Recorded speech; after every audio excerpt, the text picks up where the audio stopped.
বাসর ঘরে বাবু যখন নববধূ প্রিয়াকে খাটে শুইয়ে আদর করছে, ঠিক তখনই তার ফোনে কল দিল তার প্রাক্তন প্রেমিকা ইভা। বাবু মোবাইলটা হাতে নিয়ে নাম্বার দেখে এক লাফে খাটের উপর বসে ফোনটা রিসিভ করতেই ওপাশ থেকে ইভা বলল, হ্যালো, তুমি এখন কোথায়? আমি এখন আমার বউয়ের সাথে বাসর ঘরে। বাবুর মুখে এমন কথা শুনে ইভা হুঙ্কার ছেড়ে বলল, আমার সাথে এত বছর প্রেম করে এখন তুমি অন্য মেয়ের সাথে বাসর করছো? কি করব, তোমার বজ্জাতে বাবার কারণেই তো এটা হয়েছে। সেদিন যদি তোমার বাবা আমার নামে মিথ্যা উল্টাপাল্টা কথা না বলতো, তাহলে তো আজকে আমার এই বাসরে অন্য কোনো মেয়ে থাকতো না, তুমি থাকতে। আচ্ছা, তুমি কি মেয়েটিকে কিছু করেছো? না, এখনো কিছু করিনি, এই তো এখন শুরু করব। বাবুর কথা শুনে ইভা চমকে উঠে বলল, প্লিজ বাবু, তুমি এমনটা করো না, তুমি আমাকে ছাড়া অন্য কাউকে স্পর্শ করতে পারো না, বলে ইভা কান্না করতে লাগলো। এমন সময় পাশে থাকা নববধূ প্রিয়া বলল, এত সময় ধরে কার সাথে ফোনে কথা বলছেন? বাসর ঘরে কি কেউ কারোর সাথে কথা বলে সময় নষ্ট করে? ঠিক আছে, এবার তাহলে রাখছি, সকালে কথা বলবো। এবার ইভা উত্তেজিত হয়ে বলল, তোর সাথে আমি সকালে কথা বলে কি করব? সারা রাত সুন্দরী বউয়ের সাথে রাত কাটিয়ে সকালে কি আমার সাথে এক্সপিরিয়েন্স শেয়ার করবি? এখানে আমার দোষটা কোথায়? আমি তো তোমাকে বিয়ে করার জন্য তোমার বাবার কাছে প্রস্তাব নিয়ে গেছিলাম, কিন্তু তোমার বাবা সেদিন কি করেছিল মনে আছে? ইভার বাবু একটা রেস্টুরেন্টে বসে কথা বলছে। ইভা বলল, বাবু, তুমি যেভাবেই হোক কয়েকদিনের ভেতরে তোমার গার্ডিয়ানকে বিয়ের প্রস্তাব নিয়ে আমাদের বাসায় পাঠানোর ব্যবস্থা করো, অন্যথায় বড় ধরনের প্রবলেম হয়ে যেতে পারে। মাত্র আমার চাকরিটা হয়েছে, আর কয়েকদিন পর না হয় মাকে তোমাদের বাসায় পাঠাই। তোমার প্রিপারেশন নিতে নিতে একদিন দেখবে আমার বিয়ে হয়ে যাচ্ছে, প্রতিদিন বিয়ের প্রস্তাব আসছে। এখন আমি কি যে করি কিছুই বুঝতে পারছি না। ইভাকে টেনশনে দেখে বাবু ইভার হাত ধরে বলল, এত টেনশন করো না, চাকরি যখন হয়ে গেছে তখন তো আর কোনো সমস্যা নেই। আমি 2-1 দিনের ভেতরেই তোমার বাসায় মাকে নিয়ে বিয়ের প্রস্তাব পাঠাবো। তুমি তো প্রতিদিনই বলো মাকে পাঠাবে, এবার সত্যি সত্যি বলছি, তাহলে তাই করো। বাবু, আমি আর এই সমস্ত প্যারা নিতে পারছি না। বললাম তো মাকে পাঠাবো, তারপরও একটা কথা বারবার বলছো কেন? তুমি আমাকে ধমক দিয়ে কথা বলছো? তোমার সাথে আমার আর কোনো কথা নেই, পথ ছাড়ো, আমি এক্ষুনি বাসায় যাব। ইভা, আমি তোমাকে ধমক দিচ্ছি না, আমি সিরিয়াসলি বলছি। তোমার সিরিয়াস কথা সিরিয়াস থাকে না, আনসিরিয়াস হয়ে যায়। বাবু, আমি তোমাকে পরিষ্কার করে বলে দিচ্ছি, বাবার হাতে ভালো পাত্র আছে, তারপর কিন্তু আমাকে দোষারোপ করতে পারবে না। ইভার মুখে এমন কথা শুনে বাবু বারবার ইভাকে বোঝানোর চেষ্টা করতে লাগলো। ইভার কথা মতো বাবু তার মাকে নিয়ে ইভাদের ড্রয়িং রুমে বসে আছে। পাশের সোফায় বসা মুমিন খান বলল, মা মরা মেয়ে আমার, যেহেতু আমার মেয়ে আপনার ছেলেকে আর আপনার ছেলে আমার মেয়েকে পছন্দ করে, সেজন্য আমি আমার মেয়েকে আপনার পরিবারে বিয়ে দিতে চাচ্ছি, অন্যথায় আমার মেয়েকে আপনাদের মতো পরিবারে দিতাম না। মুমিন খানের মুখে এমন কথা শুনে ইমা বেগম যেন তেলে বেগুনে জ্বলে উঠল। আমাদের ছেলে কি জলের বান দিয়ে ভেসে এসেছে যে আপনার মতো পরিবারের সাথে পায়ে হাতে ধরে সম্পর্ক করতে হবে? আমার ছেলের ভালো কোম্পানিতে চাকরি হয়েছে, লাখ টাকা বেতন পায়। আমার ছেলে যদি আপনার মেয়েকে পছন্দ না করত, তাহলে আমরাও আপনাদের সাথে সম্পর্ক করতাম না। এভাবে একের পর এক তর্কে মেতে উঠেছে মুমিন খান আর ইমা বেগম। মা বাবাকে এমন তর্কাতর্কি করতে দেখে বাবু বলল, মা, আঙ্কেল, আপনি একটু শান্ত হন, আমাদের কথাটা তো শুনুন। বাবা, তুমি শান্ত হয়ে বসো। কি করে শান্ত হয়ে বসি বল? উনি মুরব্বী মানুষে এ ধরনের কথা বলাটা কি ঠিক হয়েছে? তুই বল মা, আমি তো কোনো বাজে কথা বলিনি। আপনি বলেছেন বাজে কথা, আমি কোনো ধরনের বাজে কথা বলিনি, আমি যেটা সত্য সেটাই বলেছি। মুমিন খানের মুখে এমন কথা শুনে ইমা বেগম আবারও রাগান্বিত হয়ে দাঁড়িয়ে গিয়ে বলল, চল বাবু, এই ছোট লোকদের সাথে কোনো সম্পর্ক করব না। সাথে সাথে মুমিন খান দাঁড়িয়ে গিয়ে বলল, কাদেরকে আপনি ছোট লোক বলছেন?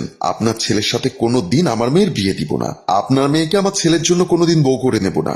দেখবো আপনার মেয়ে কোন লাট সাহেবের ঘরে বিয়ে দেন। চল বাবা, আমি তোকে 2 দিনের ভেতরে এর থেকে সুন্দরী মেয়ে বিয়ে করাবো। বলেই বাবুর হাত ধরে টানতে টানতে রুম থেকে বের হয়ে গেল ইমা বেগম। বাবু বারান্দায় দাঁড়িয়ে পায়চারি করছে। এমন সময় বাবুর ফোনে কল দিল ইভা। ইভার কল পেয়ে বাবু কিছুটা শান্ত হয়ে ফোনটা রিসিভ করতেই ইভা বলল, কি হলো, মায়ের সাথে তাল মিলিয়ে চলে গেলে? গিয়ে তো একটাবারও আমাকে ফোন করলে না। কি করব ফোন করে? মা বাসায় এসে আমাকে 3 পুরুষ উদ্ধার করে ছেড়েছে। এই, তোমার বাবার কি মাথায় সমস্যা আছে নাকি? কি আবোল তাবোল কথা বলে, উনি তো নিজেই জানে না। কি বললে তুমি? আমার বাবাকে পাগল বললে? আমি তোমার বাবাকে কখন পাগল বললাম? এই যে কি যেন বললে, আমার বাবা আবোল তাবোল কথা বলে। দেখো ইভা, এত রাতে ফোন করেছো, এখন উল্টাপাল্টা কথা বলো না। কেন ফোন করেছো সেটা বলো। তোমরা চলে যাওয়ার পর বাবা তার দুঃসম্পর্কের চাচাতো ভাইকে ফোন দিয়ে 1 মাসের ভেতর আমার বিয়ের ব্যবস্থা করার কথা বলেছে। আর এইদিকে আমার মা কি করেছে জানো? মাত্র 1 সপ্তাহ টাইম নিয়েছে। 1 সপ্তাহের ভেতরে আমার মা আমার জন্য বিয়ের ব্যবস্থা করছে। এখন আমি কি করব আমি সেটাই বুঝতে পারছি না। বুঝতে পেরেছি, তুমিও তোমার মায়ের মতো হয়েছো, যার কারণে তুমি এখন তোমার মায়ের মতো ঘুরিয়ে পেঁচিয়ে কথা বলছো। সোজাসুজি বলে দিলেই তো হয়, আমাকে তোমার ভালো লাগে না, এখন নতুন কাউকে পেয়েছো। দেখো ইভা, এমনিতেই টেনশনে আছি, তার মাঝে যদি তুমি এমন উল্টাপাল্টা কথা বলো তাহলে কেমন লাগে বলো তো? বুঝেছি, এখন আমার কথাও তোমার ভালো লাগে না। বাবু, কান পেতে শুনে রাখো, আগামী 1 মাসের ভেতরে আমি আমার বাবার পছন্দের ছেলেকে বিয়ে করব। বলেই ফোন কেটে দিল ইভা। আর বাবু বেলকনিতে দাঁড়িয়ে কি করবে কিছুই বুঝতে পারছে না। বাবুর মা ইমা বেগম বেডরুমে বসে কার সাথে যেন কথা বলছিল। এমন সময় বাবু বেডরুমে প্রবেশ করে মায়ের পাশে বসে বলল, মা, বলছিলাম কি, একটিবার ইভার বাবার সাথে কথা বলে দেখো না, কোনো কিছু করা করা যায় কিনা। দেখ বাবা, ওই লোকটা বড়ই অহংকারী মানুষের সাথে সম্পর্ক করা একদমই ঠিক না। মা, তুমি কি সারা জীবন ওনাদের বাসায় গিয়ে বসে থাকবে? আর তাছাড়া ইভা তো ওরকম মেয়ে না।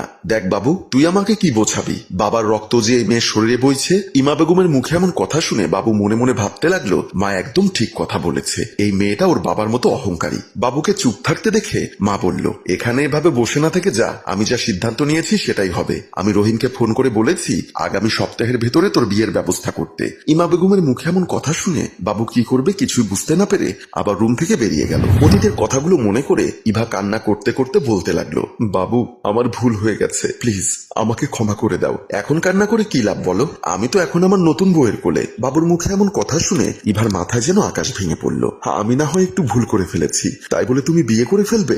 আমি তো তোমাকে সেই কথাটা বারবার বোঝাতে চেয়েছিলাম, কিন্তু তুমি তো বুঝতে চাওনি। এখন আমার এত সুন্দর বউ রেখে তোমার সাথে কথা বলতে পারবো না বলেই বাবু মোবাইলের লাইন কেটে দিল। বাবু মোবাইলের লাইন কেটে প্রিয়ার দিকে চেয়ে হাহা করে হাসতে লাগলো। আর এদিকে বাবু ইভার ফোন কেটে দেওয়ায় কান্না করতে লাগলো। তার অতীতের ভুলের জন্য বারবার অনুতপ্ত হয়ে কান্নায় ভেঙে পড়ছে। আর মনে মনে ভাবছে, সত্যি আমি এতদিন বাবুর সাথে যা করেছি অন্যায় করেছি। সেদিন যদি আমি একটু ঠান্ডা মাথায় বাবুর কথা শুনতাম তাহলে আজকে আমার এদিন দেখতে হতো না। সম্মানিত ভিউয়ার্স, আপনাদের কি মনে হয় বাবু কি কাজটা ঠিক করেছে নাকি বাবু ইভার সাথে অন্যায় করেছে?